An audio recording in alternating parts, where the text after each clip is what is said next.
Culturally responsive social studies teaching. Culturally responsive teaching and instruction philosophy really began to take hold in education as we neared the turn of the 21st century. According to the U.S. Department of Education, within the decade, minority populations will become the majority populations in our schools. This fact has led to educators to incorporate programs to connect home, school, and community with culturally relevant or culturally responsive teaching. This is certainly the case for social studies. Interestingly, as our school populations become more diverse both culturally and ethnically, the teaching profession has consistently been from European American suburbia. Most current and future teachers have not had sustained relationships with people in different ethnic, cultural, and lower socioeconomic backgrounds. Teacher education programs typically do not adequately prepare educators for culturally relevant pedagogy. Therefore, cultural differences are often being ignored in the classrooms, and students' fears and alienation increases, thereby affecting student achievement. Since we live in a culturally diverse world, in a culturally diverse country, and we work and teach in a culturally diverse community, how then do we teach our children in a culturally sensitive environment? The answer to this question is culturally responsive teaching. So, what is it? What is culturally responsive teaching? According to Dr. Gloria Ladson Billings, it is an approach that empowers students intellectually, socially, emotionally, politically by using cultural reference to impact knowledge, skills, and attitudes. But how do we prepare to deal with this, and how do we prepare ourselves for this? Let's listen to a teacher's workshop on cultural responsive teaching.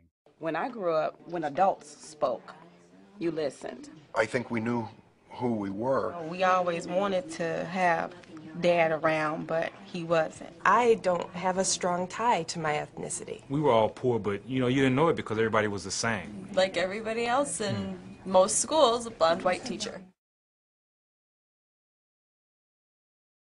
If we all have our own stories, each one of those children that are in my room has their story also. Sometimes I don't quite know how to resolve a conflict with a student of color, particularly a black student in my class. Confront your own fear, then you're actually working to resolve whatever that conflict is. I mentioned that I had read that a group of refugees from Iraq were going to be coming in. They said, "We don't want them here. They're killers." And that intolerance can come from religious background, cultural background, all of those things. Almost every group in that school had at one point been newcomers to our district, but they had no empathy or understanding of what these kids were going to feel like. I'm not comfortable with this, and so I'm going to avoid it. But in avoiding the situation, you're really avoiding the student.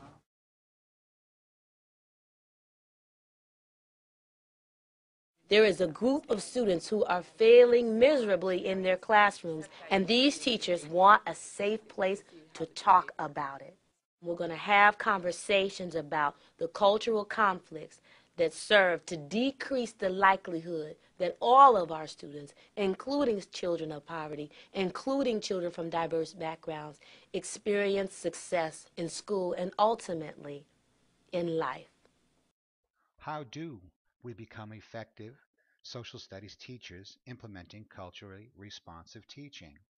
First, we must acknowledge the legitimacy of cultural heritages of different ethnic groups as worthy content to be taught.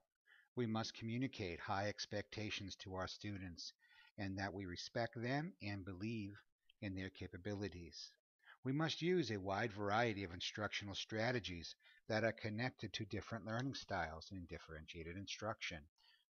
The delivery of instruction is organized around low pressure, student controlled learning groups that assist in academic language. The teacher's role is that as a facilitator to guide, be a mediator, and a knowledgeable consultant, and to do so pleasantly. Employ active teaching methods that are designed to engage students where they have a role in crafting curriculum and developing learning activities. By being a reflective teacher and being alert to your own preconceptions and uncovering your beliefs, and be open to new ways of thinking. in shaping the curriculum. The teacher should know the cultural heritage of their students and include a cultural references in the curriculum. Build meaningful bridges between home and school experiences, between the curriculum and social reality. Teachers need to make it contextual, giving the students some control of the lesson as well. Create classroom activities to increase cultural sensitivities, such as an oral presentation on students' native country, discussing the current events from a multicultural point of view. Organize ESOL students to provide peer tutoring, or organize a cultural bazaar to showcase the students' cultures with their larger community. Social studies education has the responsibility to incorporate cultural responsiveness as an integral part of its lesson. The future of social studies education depends on the ability of the teacher to bring the community into practice and to bring the practice to the community.